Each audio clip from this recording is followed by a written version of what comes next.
बाक्सा जिल्लानि बागानपारा जफादं माइनाव फोथाराव गं 300निबो बांसिन नखरनो हानि पट्टा रानदों बिटिआर सरकारा।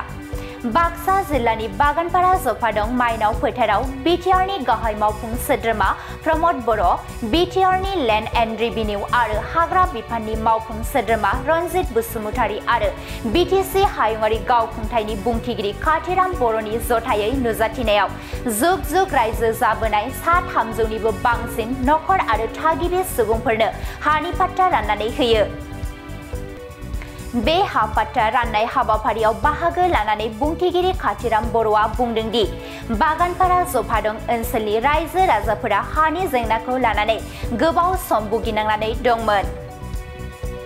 बिपिएफ एबा गुबुन राजखान्थि दोलोआ थांनाय गोबाव सम सरकार सालायदोंबाबो बिटिआर ओनसोलनि हानि जेंनाखौ फोजोबनानै होआखैमोन। बिथांमोनहा राजखान्थि खालामनायनि मुङाव राजखान्थिल' खालामनानै ओरैनो समफोरखौ बारहोहरदों आरो खामानि मावनो हायाखैमोन। नाथाय प्रमद बर'आ बिटिआरनि गाहाय खुंगिरि महरै बिबान लानाय समनिफ्रायनो बिटिआर ओनसोलनि हानि थासारि आरो जेंनाफोरखौ फारियै फोजोबनो नाजादों। 4 बोसोरनि गेजेरावनो 3 लाखनिबो बांसिन नखरफोरनो हानि पट्टा आरो 70,000 हानि बायनाय आरो फाननाय खामानिखौ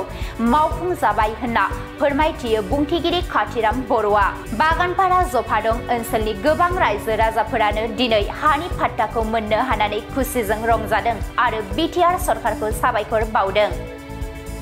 हाग्रामा महिलारिया थांनाय 17 बोसोराव हानि खामानिखौ मावगोन होननानै बुंदोंमोन, नाथाय रायजो राजाफोरखौ थगायनानै दोनबोदों आरो जेबो रोखोमनि हानि खामानिखौ मावनानै होआखिसै एबा हानि पट्टाखौ होनो हायाखिसै रायजो राजाफोरा बुंथियो। जोंनि बिटिआरनि मोनसे गोलावथार जेंनामोन आरो बिटिआर ओनसोलाव जेरैबायदिहै जेंना जोंनि 25 नं बागानपारा समस्तिनि सिङाव थानाय जोंनि जे बागानपारा सार्कोल, बे बागानपारा सार्कोल अफिसनि सिङाव थानाय माखासे ओनसोलफोरा बेबायदि जेंनाजों बेसेबांबा बोसोर आगोलनिफ्राय जोङो मोगा मोगि जाबोनांगौ जादोंमोन आरो बेवहाय मोनसे नङा मोननै नङा गुबुन गुबुन राजखान्थि हान्जानि गुबुन गुबुन सरकार बेवहाय बाबेनलांबाय। नाथाय थांनाय जिखिनि बाबेनलांनाय सम, बे बाबेनलांनाय समाव नैबे बागानपारा सार्कोल अफिसनि सिङाव थानाय माखासे मानि ओनसोल जाय माने एनसि ओनसोल, जेराव माने फरेस्ट एरिया, बेफोराव माने जोंनि थागिबि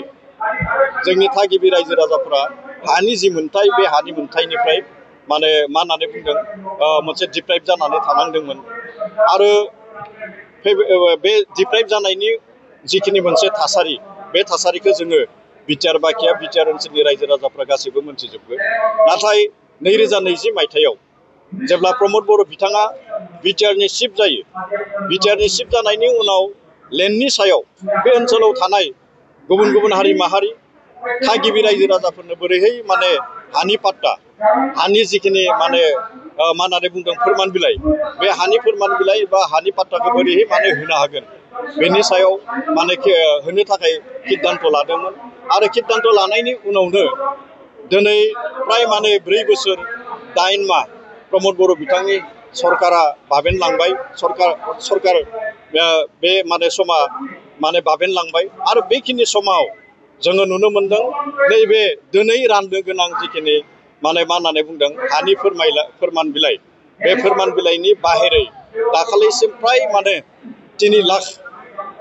नैबे बिटिआर ओनसोलाव थानाय नखरफोरनो गुबुन गुबुन ओनसोलाव गुबुन गुबुन रावारि गासैनोबो बेवहाय हानि पट्टाखौ होनाय जादों। प्राय 70,000 हा बायनाय आरो फाननाय जादों आरो दिनैबो जोङो नैबे जुग बोसोर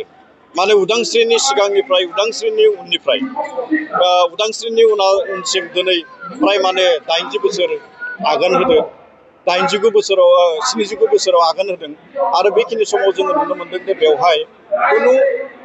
नैबे जफादं ओनसोला माने हानि मोन्थाय मोननो हायाखैमोन, हानि पट्टा मोननो हायाखैमोन, हानि फोरमान बिलाइ मोननो हायाखैमोन। नाथाय दिनै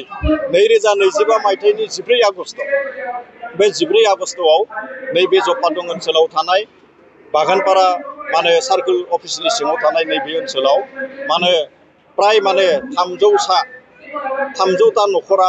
300टा परियाला बेवहाय माने हानि पाट्टाखौ मोननो हादों हानि फोरमाय बिलाइखौ मोननो हादों बेयो जोंनि थाखाय बेयो बेसेबांबा गोजोनथाव रादाब आरो बे ओनसोलनि रायजो राजाफोरखौ जोबोद रंजानाय नुदों मानोना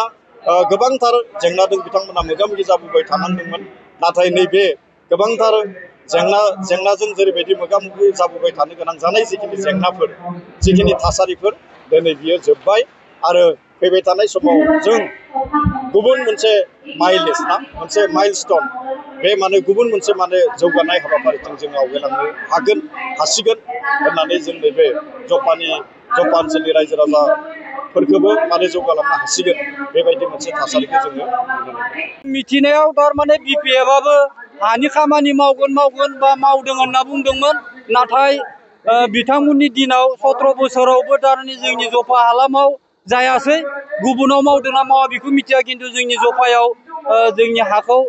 मावनो हायाखै आरो बिपिएफ सरकारा। नोंथाङा बे ओनसोलाव थानाय बेसेबां बोसोरसो? आं बे ओनसोलाव थानाया दा आंनिया बैसोआ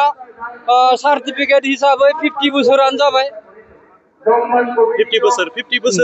नोंथाङा बेवहाय थाबाय जोनोमाबो बेवहायनो खिन्थु 50 बोसोरसिम नोंथाङा हानि जेबो मोनथाय मोननो हायाखैमोन। 50 बोसोर मोनाखैथ' आरो दा मोनाखैनो होनना बुंबाय दिनैसो मोनबाय जों ओरैनो हानि खाजना होना थाबाय थायोमोन माबा हिसाबै दौजि हिसाबै जोंनि अल जफायानो दौजिनि हिसाबैसो जाना दंमोन आरो बे मियादिनि मोनथाय मोननाय जायाखै। हानि मोनथायखौ मोननानै गोजोननाय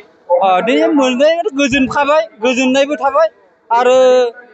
गासैबो रायजोफ्रा आंल' नङा गासैबो रायजोआनो गोजोननाय थागोन। बहाय बखबा खामनाया 70 बोसोर जालांबाय जों खानाया दंबो कागज माखौबो एलर्टमोन माबा मोनाखैमोन हानि थाखाय खिन्थु दिनैहाय जा प्रमद बर' नेतृत्वनिफ्राय आरो जोंहा PCDCनि जोंहा मा नाम जोंहा बे चेयारमेननि जर'दै आं बेयाव तारमाने जफायाव बे जहरपुराव बेंसिमारि लादाव हाखौ मोननाय जाबाय 5.5 बिघा हा ओंखायनो बिथांमोनखौ आङो बे भगबाननिफ्राय माबानानै जा बाथौमोननिफ्राय आरज बिनानै बिथांमोनखौ गेदेर साबायखर होयो जाहाथे इसोरनि जिउआ गोलाव जाबोनो हायो मोजां आरो प्रमद बर'आबो बेबायदिनो सरकारखौ खुंलांबाय थाथों बा जुगे प्रमद बर'आ जाहाथे खुंलांनो हायो आरो मा नाम बे दा फरेस्ट डिपार्टमेन्टनिया बे साराबो मोजां बेबायदिनो सालायलांनो हाथों। जय जाथों बड'लेण्ड जय जाथों।